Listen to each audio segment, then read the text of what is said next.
Le décès de Don Cornelius, le créateur de Soul Train, il est décédé aujourd'hui à Los Angeles à l'âge de 75 ans, apparemment par suicide. De 1970 à 2006, Don Cornelius était une icône culturelle connue pour sa voix de baryton douce et son style plein d'âme, tant qu'animateur et créateur de l'émission de télévision à succès Soul Train. Mais coulisses, Cornelius cachait un sombre secret que seuls ses proches connaissaient. Au cours des années qui ont suivi son décès, la véritable histoire de la vie personnelle de Cornelius a commencé à faire surface, exposant l'âme torturée derrière l'artiste emblématique. Mais quel secret Cornelius gardait-il? Et comment ces démons ont-ils mené à sa fin tragique? Rejoignez-nous pour révéler ces secrets. L'arrestation secrète qui a brisé son monde. Au milieu des années 2000, la vie brillante et glamour de Don Cornelius a commencé à s'effondrer lentement, pièce par pièce. Derrière le charme et la renommée qu'il avait apporté pendant tant de décennies, son monde privé se brisait discrètement. Ce qui semblait fort et parfait de l'extérieur était réalité remplie de luttes, de chagrins d'amour et de secrets que très peu de gens connaissaient. Après l'échec de son premier mariage qui lui a donné 2 fils, Anthony et Raymond, Don a essayé de reconstruire sa vie personnelle. Il avait tant donné de lui-même à son travail, à sa vision et à son rêve que, matière d'amour, il aspirait à la compagnie, au confort et à la paix. 2001, il a épousé un mannequin russe beaucoup plus jeune, Victoria Chapman. Pour beaucoup, le mariage semblait magnifique. C'était un homme qui avait réussi avec un héritage qui s'étendait sur des générations et elle était jeune, élégante et admirée. Mais même dès le début, il y avait des fissures qui ne pouvaient être ignorées. C'étaient 2 personnes de mondes très différents.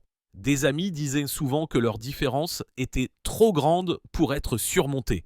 Don était un homme façonné par des années de discipline, de sacrifice et de travail acharné. Il portait les valeurs et les traditions d'une autre époque. Victoria, en revanche, était jeune, audacieuse et libre d'esprit. Elle vivait d'une manière qui contrastait avec la nature prudente et réservée de Don. Leur mariage est rapidement devenu difficile et l'harmonie qu'ils espéraient autrefois a commencé à s'estomper. 2007, Victoria a demandé le divorce. Elle s'était déjà rendue au tribunal plus d'une fois, demandant des ordonnances de rupture de protection contre Don. Les documents judiciaires ont révélé un mariage rempli de disputes, de conflits et de moments qui ont laissé de profondes cicatrices des 2 côtés. Ils s'étaient séparés et l'amour qui les avait autrefois réunis s'était transformé amertume et ressentiment. 2008, les choses ont atteint leur point le plus sombre. Dans le quartier calme de Sherman Oaks, Don a été arrêté pour violence conjugale criminelle après une violente dispute à leur domicile. L'homme qui avait bâti un héritage apportant de la joie dans les salons à travers l'Amérique était maintenant menotté. Pour beaucoup, c'était l'arrestation qu'ils n'ont jamais connue. Un événement caché dans l'ombre alors que son visage public restait calme et posé. J'arrête de faire ce truc de micro, je ne le fais pas. Vous savez, les documents judiciaires ont plus tard montré les détails douloureux de cette nuit-là. Don a admis qu'il ne pouvait pas rentrer chez lui à cause d'une ordonnance de protection. Il a expliqué que l'ordonnance avait été émise après ce qu'il a appelé une bataille physique. Il a décrit des mots durs qui lui ont été lancés, des mots qui ont profondément blessé et laissé des blessures que personne ne pouvait voir. Il a affirmé avoir été attaqué à plusieurs reprises avec du gaz poivré, la brûlure dans ses yeux et son visage le hantant encore.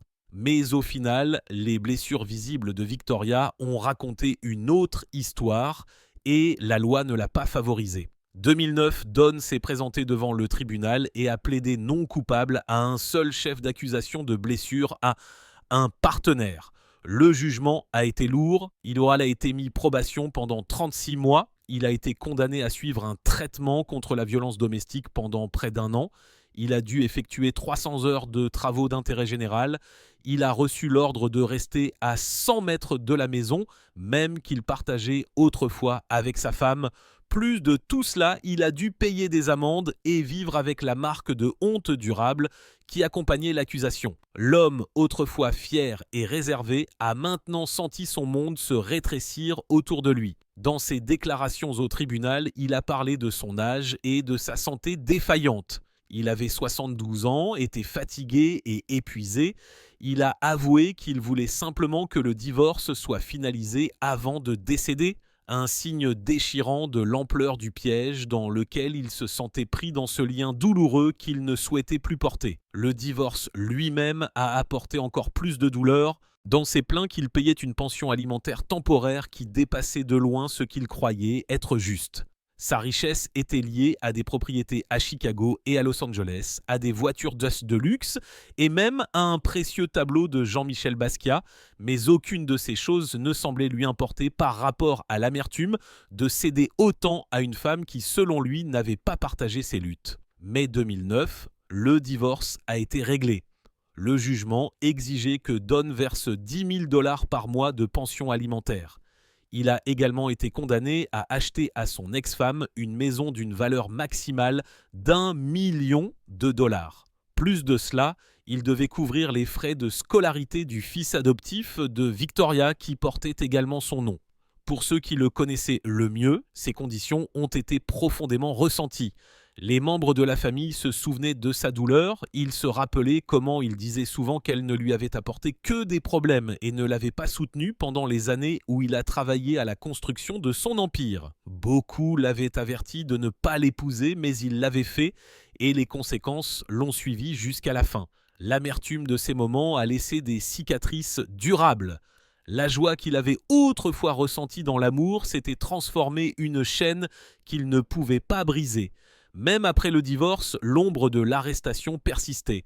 Le monde le connaissait pour sa voix douce, son charme et sa capacité à inspirer. Mais dans son monde privé, les souvenirs de la police à sa porte, de sa comparution devant un tribunal et des agents de probation surveillant ses pas le pesaient. L'arrestation était rarement évoquée publique, mais elle a marqué un tournant dans sa vie. Il ne s'est jamais complètement remis. Derrière le sourire qu'il affichait, il y avait une profonde tristesse qui ne l'a jamais quitté. L'arrestation lui avait non seulement coûté son mariage, mais elle lui avait également enlevé la paix qu'il chérissait autrefois.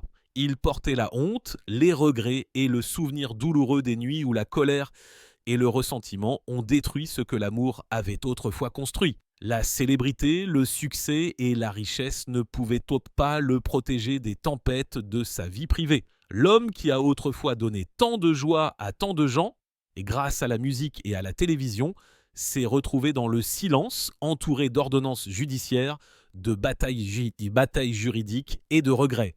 Mais ce n'était que le début des secrets qu'il gardait lui. Maintenant qu'ils sont exposés, le monde le verra sous un nouveau jour. À quelles autres luttes secrètes a-t-il été confronté ? Découvrons-le. Le poids de la santé défaillante. Pendant la majeure partie de sa vie, Don Cornelius s'est comporté avec force, charme et grâce discrète. Il avait réalisé tout ce dont il avait toujours rêvé dans sa carrière. Il a bâti un héritage que personne ne pouvait lui enlever. Et quand il a vendu Soul Train 2008, il l'a fait avec la paix dans son cœur. Lâcher prise n'a pas été facile parce que cette émission était l'œuvre de sa vie, mais il s'est senti satisfait de savoir qu'elle continuerait entre de bonnes mains. Il avait voyagé, il avait réussi et il avait atteint le sommet. Il n'y avait rien au monde qu'il n'avait pas vu. Mais derrière le visage calme qu'il montrait au monde, il y avait une lutte qui le consumait lentement. La bataille ne portait pas sur la célébrité ou l'argent, mais sur sa santé. Et cela, plus que toute autre chose, est devenu le poids qui l'a fait sombrer. Des années plus tôt, Don avait déjà fait face à une lutte effrayante. 1982, les médecins ont trouvé un problème dangereux dans les vaisseaux sanguins de son cerveau. C'était quelque chose qui ne pouvait être ignoré et il a dû subir une opération marathon de 21 heures. L'opération lui a sauvé la vie, mais elle l'a aussi changé à jamais. Il n'a plus jamais été tout à fait le même. L'opération lui a laissé des problèmes de santé qui l'ont suivi pendant des décennies. Au début, il a essayé de vivre comme si rien n'avait changé. Il a souri, il a travaillé et il s'est comporté avec dignité. Mais dans les moments privés, la frustration grandissait. Son corps ne lui appartenait plus, il souffrait de crises d'épilepsie et peu importe les médicaments qu'il prenait, les problèmes ne disparaissaient jamais complètement. Chaque voyage, chaque longue journée, chaque exigence de la vie devenait plus difficile. Voyager, quelque chose qui avait autrefois été excitant, est devenu épuisant. Il disait souvent que la vie après une opération du cerveau était une épreuve à laquelle il fallait faire face encore et encore. Son fils a expliqué plus tard que ce qui lui faisait le plus mal n'était pas les affaires, pas les erreurs personnelles, mais la santé. Quand votre corps commence à vous trahir, c'est une douleur que personne d'autre ne peut vraiment comprendre. Pour Don, c'était un rappel constant qu'il ne pouvait pas faire les choses qu'il faisait autrefois avec facilité. Il pouvait marcher, il pouvait bouger, il pouvait vivre, mais jamais sans l'ombre de sa condition. Avec le temps, cette ombre s'est alourdie. Il avait survécu à l'opération au début des années 80, mais les années qui ont suivi ont apporté de nouvelles luttes. Environ 15 ans avant sa mort, il a souffert d'un anévrisme et à partir de ce moment-là, les crises d'épilepsie ont fait partie de sa vie. Elles sont arrivées soudainement, sans avertissement, le laissant faible et ébranlé. Son esprit était fort, mais sa santé s'est détériorée petit à petit. Au cours des 6 derniers mois de sa vie, la frustration était devenue insupportable. Il avait toujours été un homme de contrôle, quelqu'un qui façonnait son propre destin. Mais maintenant, c'était son corps qui était aux commandes, pas lui. Il est devenu profondément déprimé à mesure que sa santé déclinait et la tristesse pesait lourdement sur son cœur. Pourtant, même alors qu'il luttait, le monde a continué à le célébrer. Des hommages ont afflué de tous les coins, rappelant à tous la joie qu'il avait apportée à travers Soul Train. Les chaînes de télévision et Internet ont bourdonné d'histoires à son sujet. Les jeunes qui n'avaient jamais vu l'émission à ses débuts la découvraient pour la première fois. Son fils a dit qu'avec le recul, cela ressemblait moins à un deuil et plus à une célébration d'une vie qui a touché tant de personnes. Mais les célébrations ne pouvaient-ils pas effacer la vérité selon laquelle les dernières décennies de Dawn ont été marquées par la douleur. Vivre avec les effets d'une opération du cerveau n'est pas quelque chose que l'on peut cacher. Chaque jour lui rappelait les limites qu'il portait désormais. Il plaisantait autrefois sur le fait de choisir des neurochirurgiens pour leur endurance. Mais derrière sur cet humour se cachait la vérité profonde que l'on ne sort jamais inchangé d'une telle opération. Il avait tant donné de lui-même au monde, mais ce qui concerne son propre corps, il n'avait guère le choix. Don Cornelius avait 75 ans lorsque ses problèmes de santé l'ont finalement submergé. Pendant 30 ans, il a porté les conséquences de cette opération. Il a enduré des crises d'épilepsie, de la dépression et le déclin constant de son corps. Il a vécu avec le sentiment d'être testé encore et encore par un destin qu'il n'avait pas choisi. Et pourtant, au milieu de toute cette douleur, son héritage a continué de briller. Soul Train a continué à vivre, atteignant de nouveaux publics, inspirant la joie et rappelant aux gens la culture qu'il avait contribué à façonner. C'était l'équilibre de ces dernières années. Un monde célébrant ses réalisations pendant qu'il se battait discrètement contre ses problèmes de santé. Le public voyait le succès, l'élégance et le charme.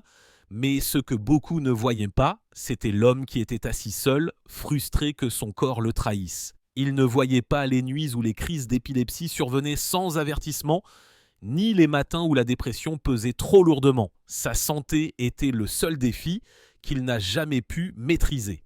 Contrairement au monde des affaires, contrairement à la scène, contrairement à l'émission qu'il a construite, c'était quelque chose qu'il ne pouvait pas contrôler. Et pour Don Cornelius, un homme qui avait vécu selon ses propres règles, c'était la vérité la plus dure de toutes. Et à la fin, il savait quoi faire. Restez avec nous pour découvrir ce qui restait vraiment. Fin de compte, ce n'est ni la célébrité, ni la richesse, ni même l'héritage de Soul Train qui a le plus accablé Don Cornelius. Pour ceux qui lui étaient le plus proches, c'est l'angoisse d'un mariage raté et le ressentiment du divorce qui ont laissé une marque plus profonde que presque tout le reste dans ces dernières années. Sa famille a déclaré plus tard que la perte d'argent au profit de son ex-femme a été le point de bascule, le moment où son esprit a semblé vaciller. Don avait lutté contre une mauvaise santé pendant de nombreuses années. L'anévrisme dont il a souffert il y a des décennies avait entraîné des crises d'épilepsie, de la douleur et un rappel constant que son corps n'était plus aussi résilient que sa détermination. Néanmoins, il a persévéré.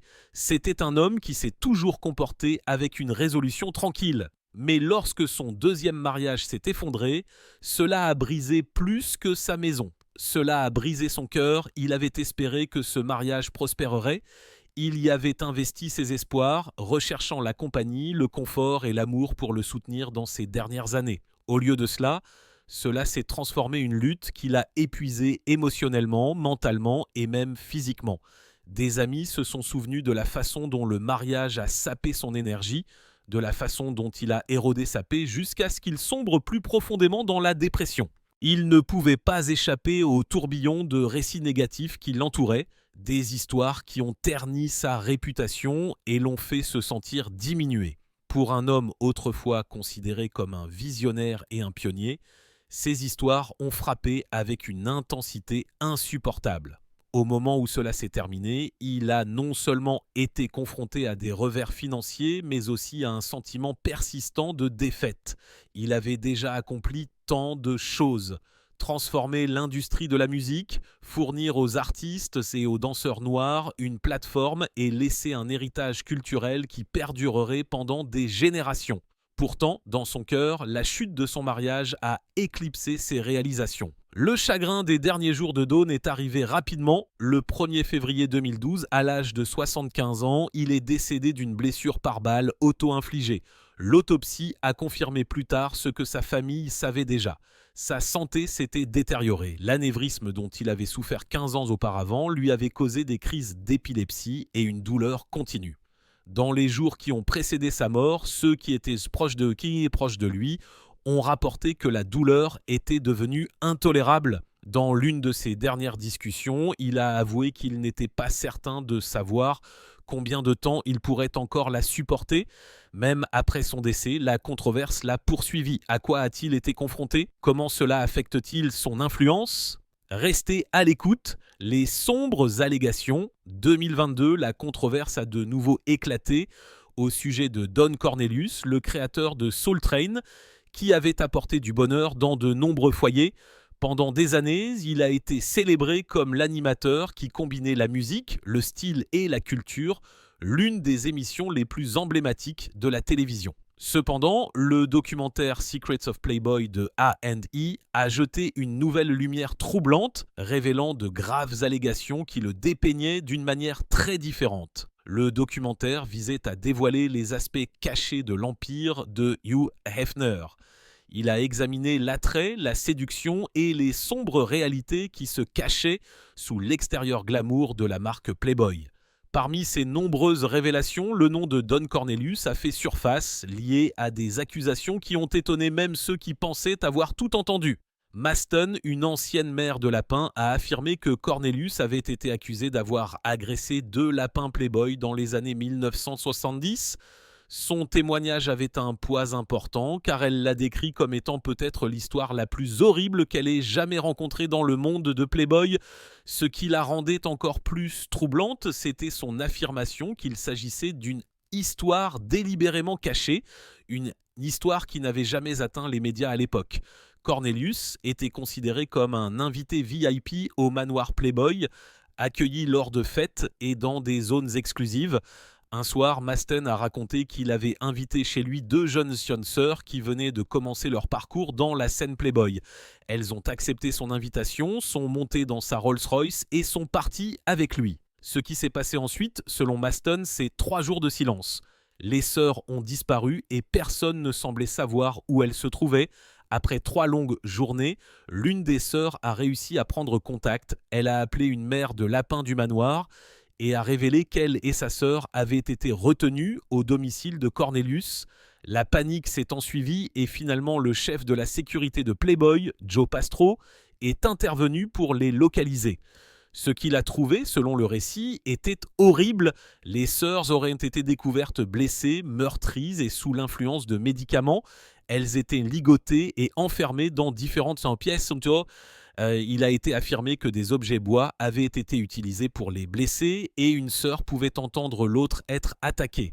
Selon Maston, c'était une scène douloureuse qui représentait l'un des moments les plus sombres de l'histoire cachée de l'univers Playboy. Ce qui l'a encore plus choqué, ce n'est pas seulement la prétendue agression, mais aussi les conséquences. Malgré son récit, aucune action justice n'a été intentée. Le statut de VIP de Cornelius est resté intact. Faith, elle a affirmé qu'il était revenu au club la semaine suivante comme si rien ne s'était passé. Pour elle, le silence entourant l'événement indiquait à quel point l'influence et le privilège pouvaient protéger un homme dans cet environnement. Les graves accusations ont suscité de vives réactions lors de la diffusion du documentaire. À cette époque, Don Cornelius était déjà décédé, laissant derrière lui une carrière célébrée et une vie personnelle compliquée. Il n'était pas présent pour se défendre, mais sa famille s'est manifestée. Son fils, Tony Cornelius, a rejeté les allégations, les qualifiant de contes incroyables, sans preuves réelles, remplis de détails sensationnels destinés à choquer plutôt qu'à révéler la vérité. Pour lui, la représentation du documentaire était injuste, jetant une ombre sur la réputation de son père sans preuves solides. Les allégations, qu'elles soient acceptées ou remises question, continuent de faire partie de la conversation plus large sur le pouvoir, le silence et les coups cachés de la célébrité. Pour certains, elles ont validé les soupçons sur les aspects les plus sombres du privilège dans les cercles glamour d'Hollywood. Pour d'autres, il s'agissait d'histoires non vérifiables soulevées trop tard pour être traitées de manière adéquate. Ce qui ne peut être ignoré, c'est qu'elles ont changé la perception d'un homme. Beaucoup ne le connaissaient que comme le visage de Soul Train. Elles ont contraint le public à reconsidérer non seulement lui, mais toute une culture qui avait longtemps protégé ses stars. Qu'il s'agisse de faits ou de rumeurs, de vérités ou d'allégations, le récit de Don Cornelius dans Secrets of Playboy laisse une question persistante. Quelle part de ce que nous célébrons n'est que superficielle et ce qui reste caché dessous ? Alors, quelle était sa vie ? Comment a-t-il atteint cette célébrité et les controverses qui ont découlé ? Plongeons-nous dedans. Le visionnaire qui nous a donné de l'âme, au début des années 1960, Don Cornelius a fait un choix qui allait changer à jamais sa vie et celle d'innombrables autres. À cette époque, il travaillait dans les forces de l'ordre, portant l'insigne et suivant une voie très différente. Mais au fond de lui, il sentait un attrait pour quelque chose de plus grand. Il voulait raconter des histoires, toucher les gens et laisser une marque dans le monde de la radiodiffusion. Avec une détermination audacieuse, il a quitté son emploi stable et s'est inscrit à une école de radiodiffusion. Cette simple étape a ouvert la porte à un voyage qui le placerait parmi les figures culturelles les plus importantes du XXe siècle. Après avoir terminé ses études, Cornelius s'est rapidement tourné vers la radio où il est devenu disc jockey et reporter à la station WVV de Chicago. Sa voix douce et sa présence assurée ont fait de lui un talent naturel derrière le micro. Mais il ne s'est pas arrêté là. 1967, il a rejoint WCIU TV et a commencé à animer A Black's View of the News, une émission qui a donné aux Afro-Américains une chance de voir le monde reflété de leur propre point de vue. À une époque où les médias traditionnels montraient rarement l'expérience noire avec honnêteté ou dignité, Cornelius a apporté la vérité, la perspicacité et la fierté sur les écrans de télévision. Pourtant, ses rêves étaient plus grands que le reportage d'actualité. Il avait une vision qui s'étendait au-delà du journalisme. 1970, avec seulement $400 de ses propres économies, Cornelius a créé une émission de télévision locale appelée Soul Train. Inspirée partie par American Bandstand, mais animée par un objectif beaucoup plus profond. Il voulait une émission qui célèbre la musique, la mode et la culture noire d'une manière que la télévision n'avait jamais osé auparavant. Au début, Soul Train n'était qu'une émission locale à Chicago. Mais 1971, elle est entrée syndication nationale et a déménagé à Los Angeles, devenant rapidement une sensation. Ce qui a commencé comme un rêve avec peu d'argent est rapidement devenu l'une des émissions syndiquées les plus longues de l'histoire américaine. Diffusée pendant plus de 3 décennies, sous la direction de Cornelius tant que créateur, écrivain, producteur et animateur, Soul Train est devenu une scène pour les plus grands talents de la soul, du R&B, du funk et plus tard du hip-hop. Des légendes comme James Brown, Aretha Franklin, Stevie Wonder, Michael Jackson et Smokey Robinson se sont tous produits sur Soul Train. Pour bon nombre de ces artistes, l'émission leur a donné une visibilité qu'ils n'auraient peut-être jamais reçue ailleurs. Cornelius a construit une plateforme qui a donné aux musiciens noirs la place qu'ils méritaient, tout présentant leur art à un public de tous les horizons. Son émission n'était pas seulement divertissante, elle était éducative, elle a montré au monde que la culture noire était puissante, belle et essentielle à l'histoire de l'Amérique. Mais Soul Train était plus que de la musique. Il s'agissait de la mode, de la danse et du style. La célèbre ligne Soul Train est devenue un trésor culturel avec des danseurs se pavanant au milieu de la piste, chacun montrant ses meilleurs mouvements sur les chansons les plus populaires du jour. C'était joyeux, créatif et unificateur. Pour les téléspectateurs à la maison, la ligne n'était pas seulement un segment de danse, c'était une célébration de l'individualité et de la communauté. Chaque samedi matin, des millions de personnes se sont connectées, non seulement pour écouter la musique, mais aussi pour sentir le rythme du bonheur noir à l'écran. Cornelius lui-même était le visage d'une sophistication cool. Avec sa voix grave, sa présence calme et ses costumes élégants, il est devenu instantanément reconnaissable. Ses mots de clôture sont devenus légendaires. Nous vous souhaitons amour, paix et âme. Ces mots prononcés d'un ton stable ont laissé aux téléspectateurs un sentiment d'unité et d'espoir qui a persisté longtemps après la fin de l'émission. Au fil des années, Soul Train est devenue plus qu'une simple émission de télévision. Elle s'est transformée en une institution. Avant MTV et BET, il y avait Soul Train. Elle a donné aux artistes, aux danseurs et aux créateurs des opportunités qui n'existaient nulle part ailleurs. Elle a préservé toute une époque de la musique et de la danse noire, devenant ce que le réalisateur Spike Lee a un jour appelé une capsule temporelle de la musique urbaine. L'influence de Cornelius s'est étendue bien au-delà de l'émission. Il est devenu un mentor, un modèle et une source d'inspiration pour des générations de jeunes Afro-Américains. Il a montré qu'avec de la détermination, de la créativité et de la foi, il était possible de briser les barrières et de créer quelque chose qui durerait. Il a même fait de petites apparitions dans des films comme Tapeheads et The Return of Bruno, jouant souvent des versions de lui-même. Un rappel de l'étroite relation qu'il entretenait avec la culture et le divertissement. Ce qui rendait Cornelius extraordinaire, ce n'était pas seulement sa capacité à créer une émission à succès, mais le cœur qui se cachait derrière. Il voulait que les Noirs se voient sous un jour positif à la télévision. Il voulait qu'ils soient célébrés, pas négligés. À la fin des années 1960 et au début des années 1970, la représentation était rare, mais Cornelius a contribué à changer cela. À chaque diffusion, il envoyait un message. Le noir est beau, fort et digne de respect.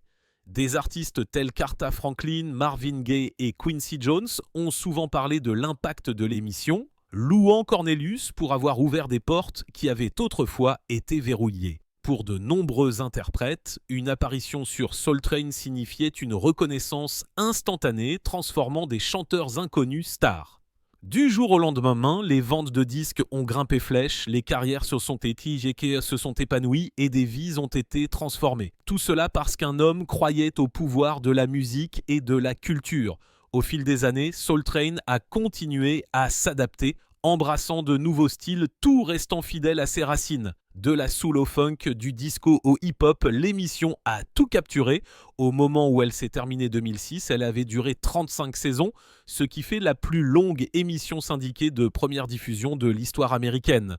Les dernières années de Don Cornelius n'ont pas été sans lutte, mais son histoire ne peut jamais être définie par sa triste fin. Ce dont il faut se souvenir, c'est de l'héritage qu'il a laissé derrière lui. Avec seulement $400 et un rêve, il a construit un pont qui a connecté les communautés, élevé les artistes et remodelé la télévision. Son travail a prouvé que la culture n'est pas seulement du divertissement, c'est l'identité, la fierté et l'histoire. Don Cornelius a laissé derrière lui plus qu'une émission. Il a bâti un héritage de joie, d'unité et de musique qui inspire encore aujourd'hui. Soul Train n'était pas seulement du divertissement, c'était un mouvement qui a ouvert des portes et créé un impact culturel durable. Bien qu'il soit parti, le rythme qu'il a lancé continue de jouer. Quelles sont vos réflexions sur Don Cornelius et l'héritage qu'il a laissé derrière lui? Partagez-les dans les commentaires ci-dessous.